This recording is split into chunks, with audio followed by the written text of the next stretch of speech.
Now, just a quick thank you to Security HQ. That was the MSSP for which I was working during this incident. That I agreed also for me to share this case. I anonymized whatever confidential information was there, of course, but the facts are real. IP and people were kind of changed, but everything else is real.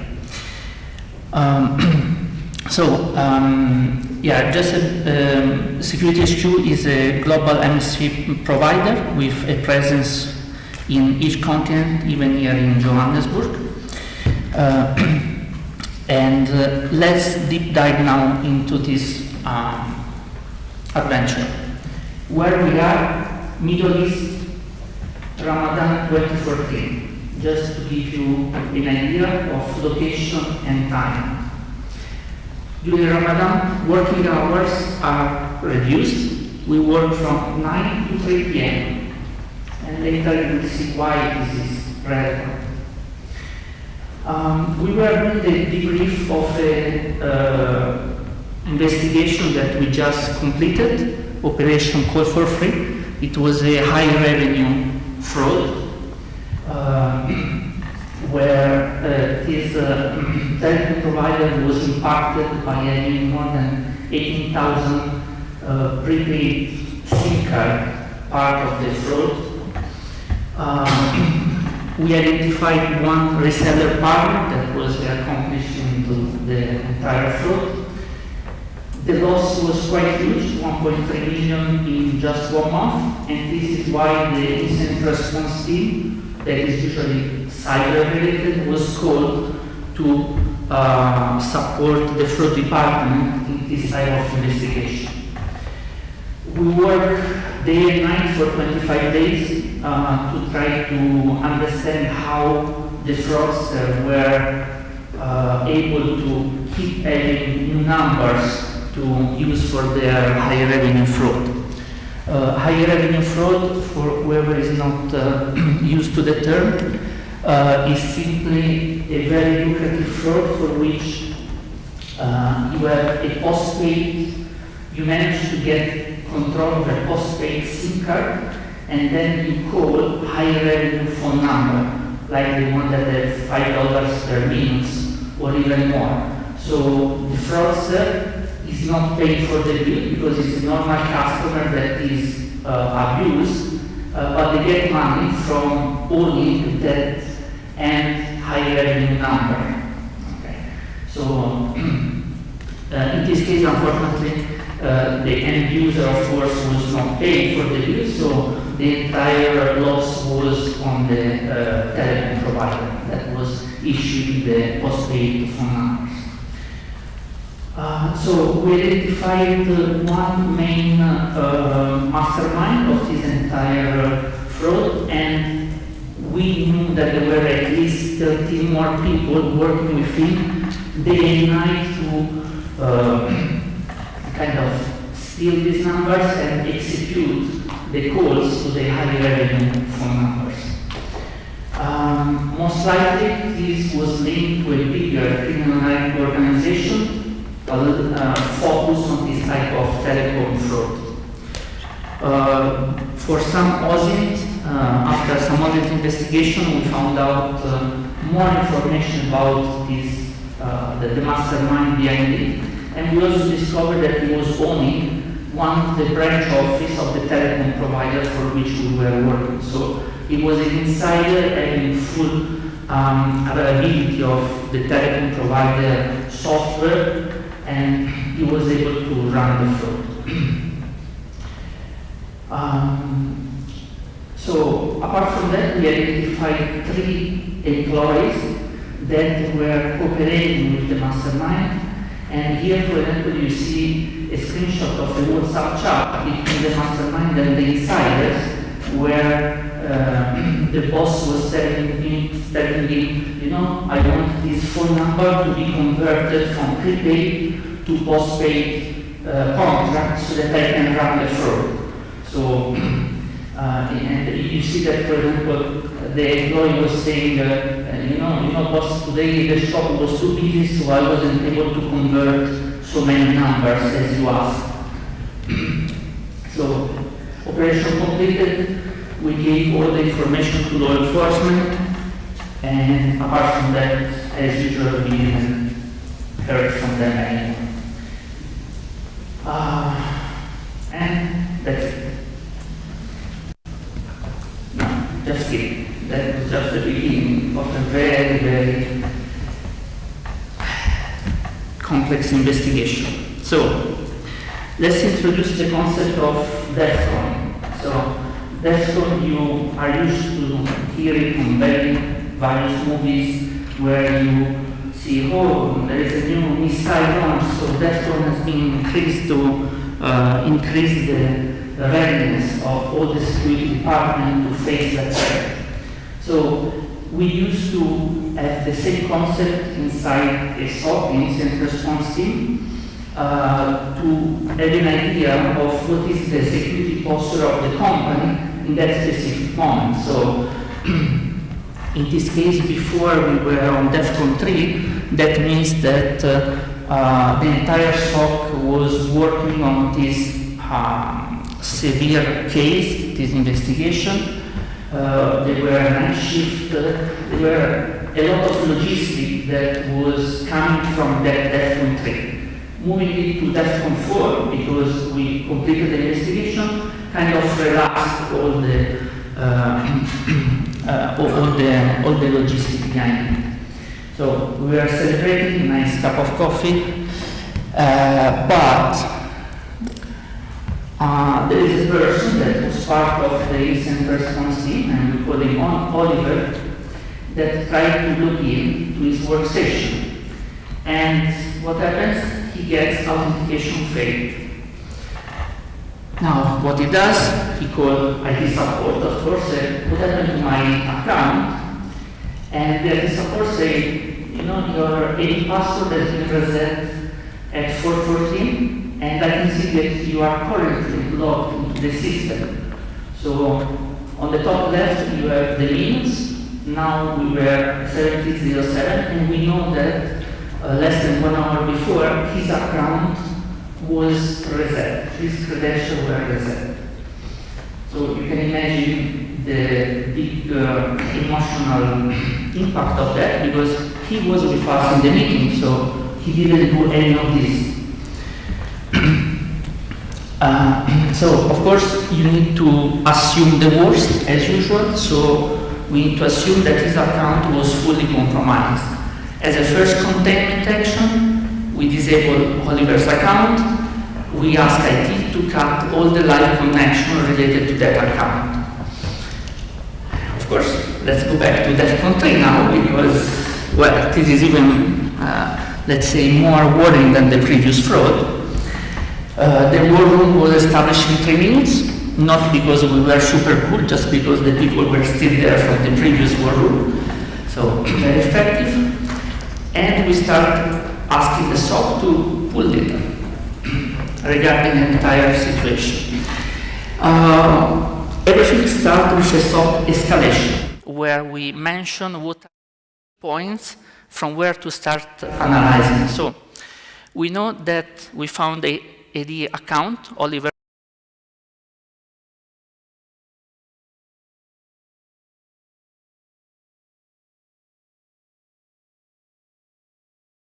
server.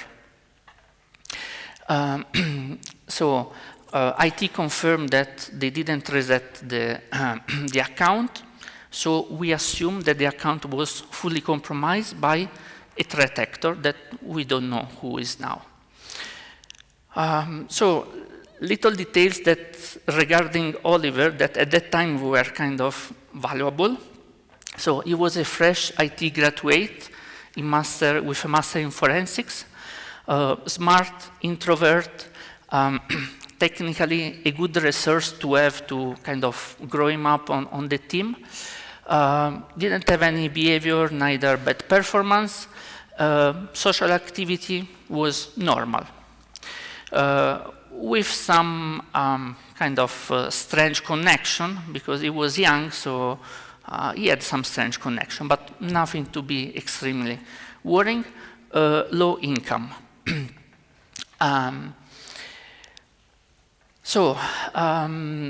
We initiated some standard protocol in this kind of situation.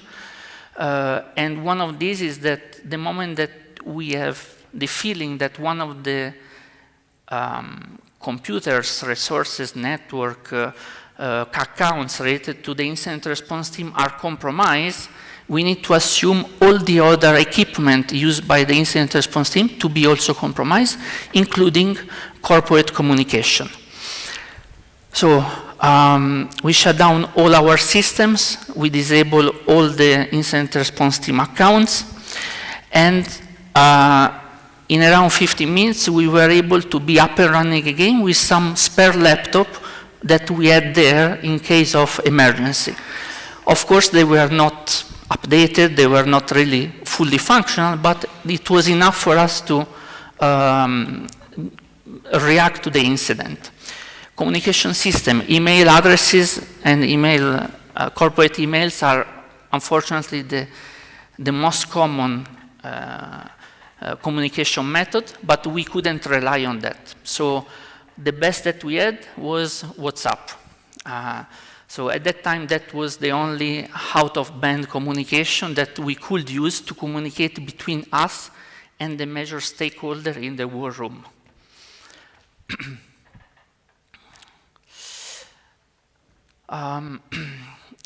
We asked Oliver to leave the war room, to wait on the chill-out area, because emotionally he panicked, so he wasn't able to do anything useful, so better to stay away.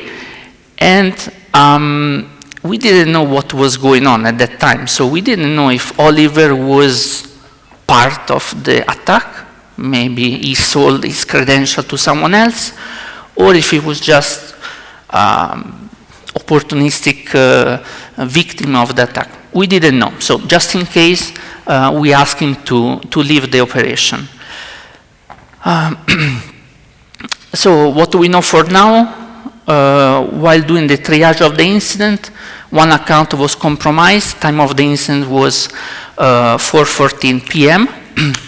We have the username, we have the server. We don't know the attacker profile. Neither we don't know what the attacker wants to do, what is his final target. And we don't know if everything like that is targeted or just an opportunistic situation.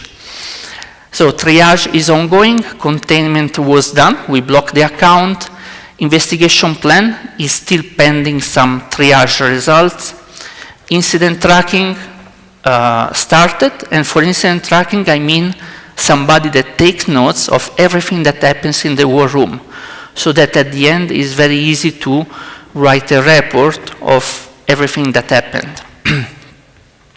So, crisis team, very important part. It was late afternoon. Their task is to order pizza and other logistic activities for the evening and eventually the night. So what we found out is that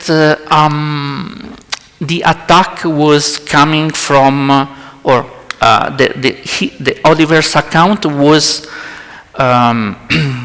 reset by this IP. Of course, it's a fake one. Just the last part is the real one and is the one important. It was coming from a small internet hosting provider in Europe. And it was really very small, 9 employees, a relatively good bandwidth to be like 10 years back. And again, through some open source intelligence, we found out that this hosting provider was very small, very few customers, till 1 year back, he got new partners from Russia, and from there, they got a bunch of new employees, and we saw a much more activity from that provider. So that was just an information that we kept for us to correlate in case for the future. And so the server was from where the account was reset. He was a self-service Active Directory server. That means that he was hosting a service for each employee to connect and being able to reset their Active Directory account and do other activity on their account. So it was hosted in a data center that was 1 hour far from the war room. So, and we found out that the server was publicly reachable. So it was having a public IP, and there were no country rules on the firewall to block employees from and any other people to come and reach the server. While usually, since this is for employees, there should have been a country rule that say only people coming from this country are allowed to access the server. And of course, there was no network diagram of how that was connected, so we had to investigate ourselves how was it done. Containment plan, disable the account, cancel all pending session, and this was still ongoing, pending from IT. We also disabled the master account manager that was behind the self-service portal, and we isolated the server. So from investigation plan point of view, we started collecting logs, analyzing logs, and we wanted to do a forensic investigation of that server to understand what was inside. Of course, we didn't have remote forensic capability, so we just sent somebody to the data center to do a forensic image of the server. And Oliver was sent home, and his laptop was forensically acquired, just in case for the future. So what are the open questions in that specific moment? Was Oliver Tapio targeted, or was his account brute forced or hacked, or he gave his credential to the attacker? We don't know yet. Now, forensic investigation, we started on the laptop. On the server, we sent our forensic expert to go and make a copy of the server. But in the meantime, from incident response point of view, we started what we call IP expansion. That means that we know that the attacker was coming from that IP, ending with 125. So what we do is looking for services in that same /24 subnet. So what we found is that on 185, we found this web page where it says, there is something here, but it's not for you. Please take time to reflect on things. We didn't take it very well. Let's say it's not usually a normal legitimate service that left this kind of message, but let's keep going. At 169, we found a deluge server, and the same 169 was heavily well known by hosting botnet, malware. It was really a big malicious IP.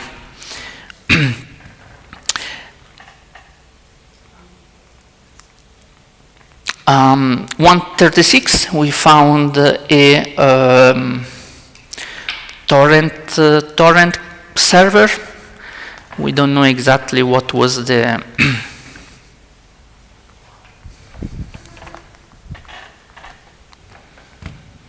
oh, sorry.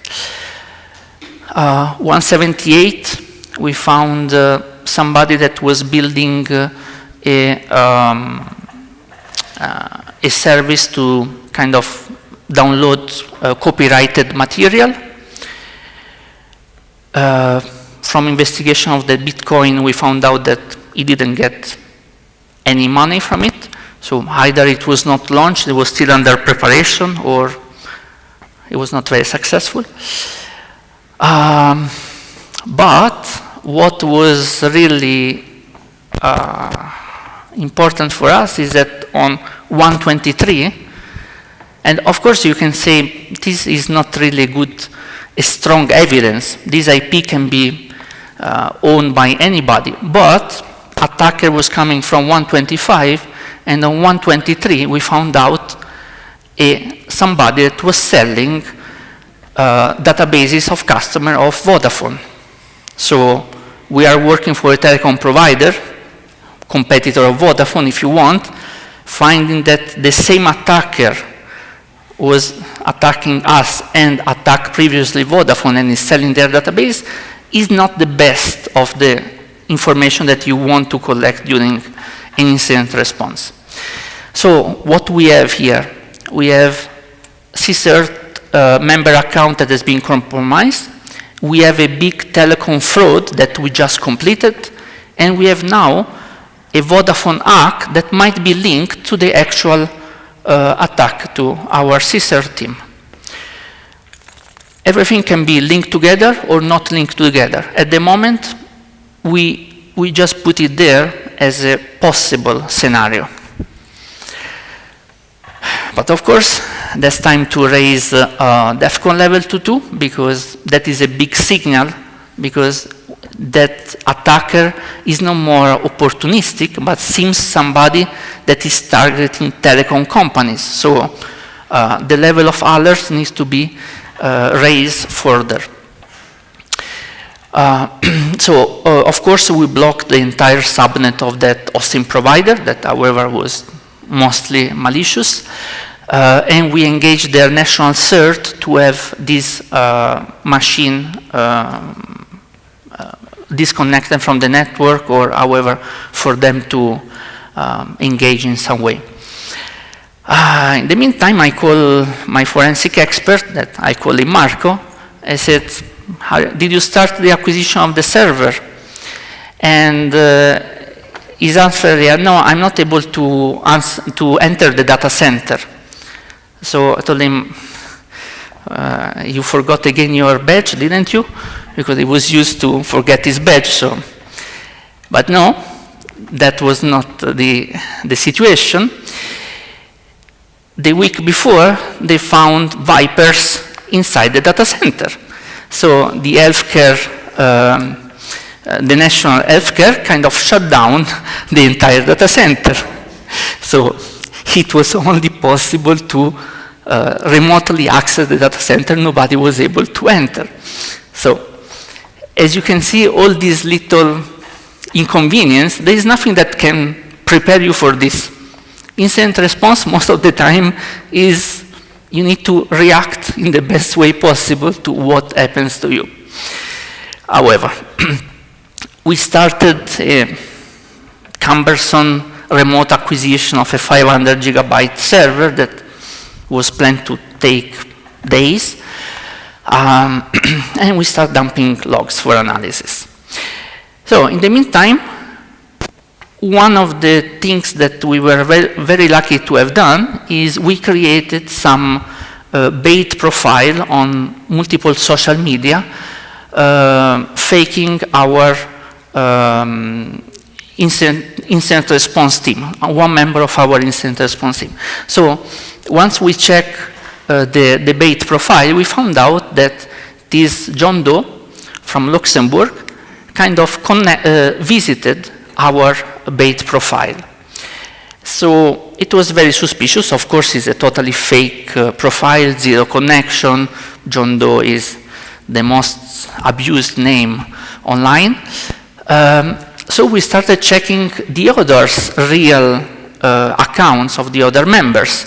And we found out that there were other John Doe that accessed different accounts. And so all of them are all different John Doe accounts, all from Luxembourg. Now, what is here very important to note is that A normal attacker would have created one LinkedIn account and then access all the CSIRT members and security member of the company.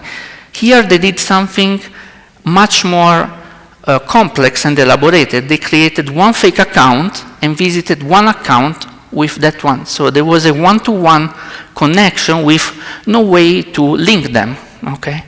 So that is a level of organization much higher than a normal one. So we also can assume that this was a well-planned attack against specifically the CSIRT team. Now let's go into try to understand how the attacker, how the password was reset.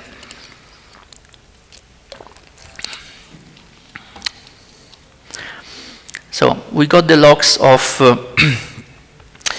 the Active Directory self-service portal, and what we see is that there is a huge number of attempts to authenticate to some members. You see in violet is my account, and then at the bottom there is Oliver's account. So, and you see that the behavior is different. When he found my account, the reaction was one message. The moment that they attempted Oliver's account, the reaction in the logs was completely different. So that for us is an indicator that they were able to exploit in some way Oliver's account. We did further analysis, and what we found out is that Oliver kind of, the moment that you join a company, you are invited to access the Active Directory self-service portal and fill your details. So Oliver started that process of filling the details, but he didn't finish. He just closed the browser because he did something else in the meanwhile. So his account was started, never finished, and was in such a status that the attacker was able to find an exploit for that specific account. We reported, 10 minutes, excellent. We reported the logs, the attack to the developer of the Active Directory self-service portal, and they said, no, this is not a vulnerability. So they didn't acknowledge the vulnerability at all. So till today, honestly, I'm not sure if it's still valid. From the company, we changed completely the Active Directory self-service product because, well, that's not how a company should behave. However, so what was the damage? So the attacker managed to change the credential, configure a Outlook client, and dump the emails of Oliver. Fortunately, most of the critical emails were encrypted. So he just got some generic emails that were not of much use.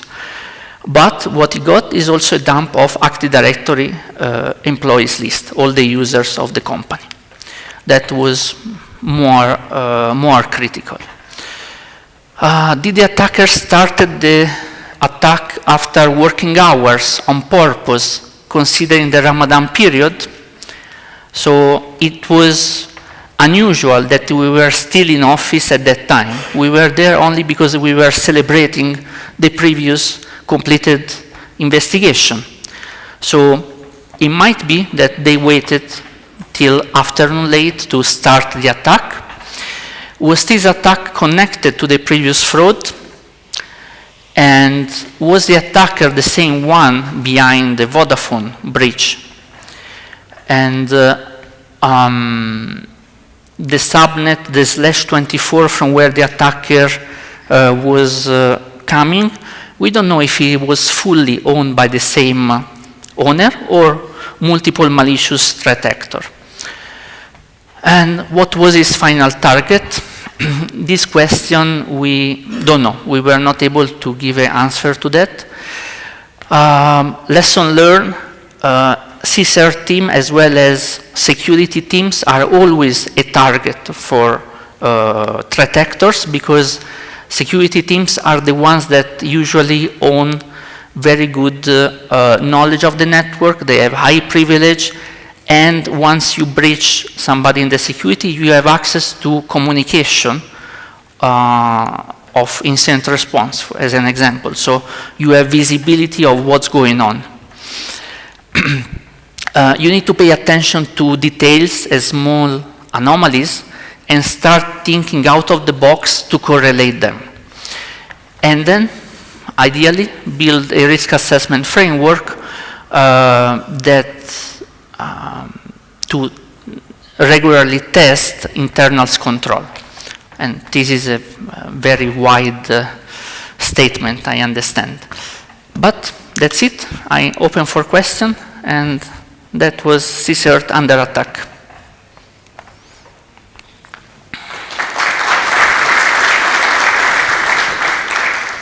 Thank you, Riccardo. Any questions from anyone?